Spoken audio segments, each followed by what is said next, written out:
आज हम बात कर रहे हैं मुंबई अंडरवर्ल्ड के एक ऐसे बादशाह की जिसकी कहानी ना बड़ी अजीब है, विरोधाभासों से भरी हुई। एक ऐसा डॉन जो शायद किसी और डॉन जैसा था ही नहीं। और इस कहानी की शुरुआत करते हैं एक बहुत ही हैरान कर देने वाले बयान से। ये बयान किसी गैंगस्टर का नहीं बल्कि एक मुंबई पुलिस अफसर का है। वो कहते हैं, मैं हमेशा दुआ करता हूं कि अगर अंडरवर्ल्ड खत्म नहीं हो सकता तो वो हाजी मस्तान के दौर जैसा हो। अब सोचिए, एक पुलिस वाला एक डॉन के राज की दुआ कर रहा है। यही बात इशारा करती है कि इस अपराधी की कहानी कितनी पेचीदा होने वाली है। तो सबसे बड़ा सवाल यही उठता है कि क्या ऐसा मुमकिन है? एक अंडरवर्ल्ड किंगपिन जिसने 20 साल तक मुंबई पर राज किया और उस पर एक भी मर्डर का चार्ज नहीं लगा। आखिर कैसे हाजी मस्तान ने बिना खून खराबे के अपना इतना बड़ा दबदबा बना लिया? तो इस शख्स को समझने के लिए हमें थोड़ा पीछे जाना होगा, उसकी शुरुआत में, जब वो डॉन नहीं बल्कि सिर्फ मस्तान हैदर मिर्जा था। देखिए, उसकी कहानी शुरू होती है 1926 में तमिलनाडु के एक छोटे से गांव से। सिर्फ 8 साल की उम्र में वो लड़का अपने पिता के साथ मुंबई आ गया, बेहतर जिंदगी की तलाश में। 18 साल का हुआ तो डॉक पर, मतलब बंदरगाह पर काम करने लगा, और फिर 20-22 की उम्र में उसने स्मगलिंग की दुनिया में कदम रखा। तो उसका सफर कुछ ऐसा था, पहले एक साइकिल मैकेनिक, फिर डॉक पर कुली, और वहीं डॉक पर काम करते करते उसे एक ऐसा मौका दिखाई दिया जो उसकी पूरी जिंदगी बदलने वाला था, स्मगलिंग का मौका। और यहीं आता है उसकी जिंदगी का सबसे बड़ा टर्निंग पॉइंट। हुआ ये कि एक अरब स्मगलर गिरफ्तार हो गया और उसने सोने की एक बहुत बड़ी खेप मस्तान के भरोसे छोड़ दी। अब सोचिए, मस्तान के पास था ढेर सारा सोना और कोई पूछने वाला नहीं, लेकिन उसने 3 साल तक उसे हाथ तक नहीं लगाया। ये उसकी ईमानदारी की सबसे बड़ी परीक्षा थी। और जानते हैं इस ईमानदारी का इनाम क्या मिला? जब वो अरब स्मगलर वापस आया तो उसने मस्तान को आधा सोना दे दिया। बस इसी एक घटना ने मस्तान को रातों रात अमीर बना दिया। उसे वो पैसा मिल गया जिससे उसने अपना खुद का स्मगलिंग का एम्पायर खड़ा किया। तो अब मस्तान के पास पैसा भी था और ईमानदारी की वजह से बनी साख भी। और इन्हीं 2 चीजों के दम पर उसने मुंबई अंडरवर्ल्ड पर एक बिल्कुल नए तरीके से राज करना शुरू किया, जिसे हम स्मगलिंग का सुनहरा दौर कह सकते हैं। हाँ, उसका राज करने का तरीका अलग था। उसने अपने कुछ नियम बनाए थे, एक कोड। वो कहता था, ड्रग्स का धंधा नहीं करना, हथियार नहीं, कोई हिंसा नहीं, और सबसे जरूरी, आम लोगों को कभी कोई नुकसान नहीं पहुंचाना। उसका काम सिर्फ सोना, इलेक्ट्रॉनिक्स और महंगी घड़ियों की स्मगलिंग तक ही सीमित था। और वो अकेला नहीं था।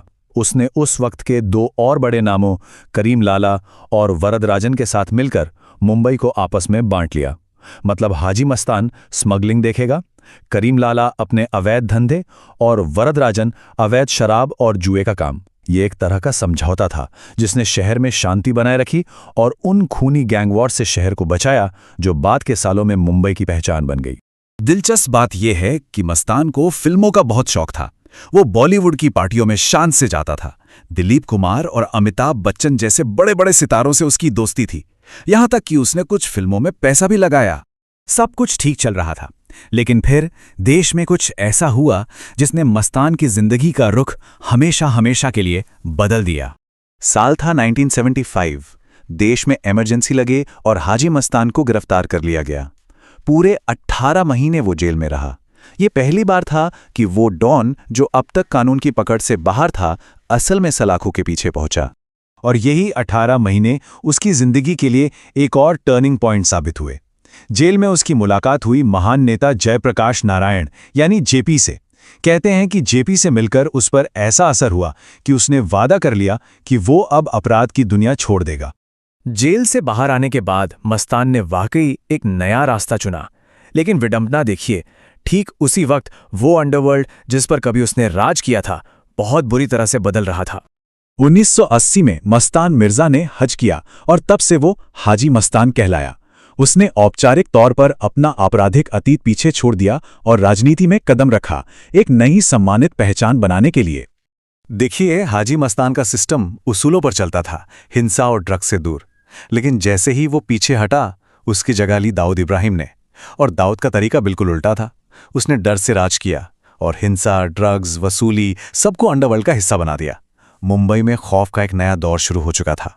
तो सवाल उठता है कि मुंबई के इस पहले डॉन की विरासत आखिर है क्या? उसे कैसे याद किया जाए? बहुत से लोगों के लिए, खासकर गरीबों के लिए, उसकी छवि एक रॉबिन हुड जैसी थी। वो अपने घर के बाहर रोज दरबार लगाता था, जहां जरूरतमंद लोग आते थे और वो अपने पैसे और असर से उनकी मदद करता था। और उसकी जिंदगी इतनी दिलचस्प थी कि वो बॉलीवुड के लिए एक लेजेंड बन गई। 1975 की मशहूर फिल्म दीवार हो या 2010 की once upon a time in Mumbai, इन सब पर हाजी मस्तान की जिंदगी की गहरी छाप है। कहते हैं कि अमिताभ बच्चन ने दीवार में अपने किरदार के लिए मस्तान के तौर तरीकों को काफी स्टडी किया था।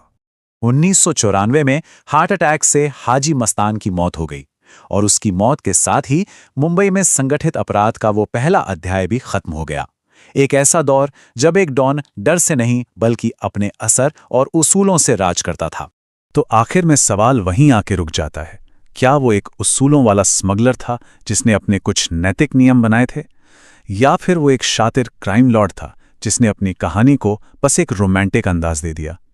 इसका जवाब शायद किसी के पास नहीं, और यही सवाल हाजी मस्तान की कहानी को आज भी इतना दिलचस्प बनाता है।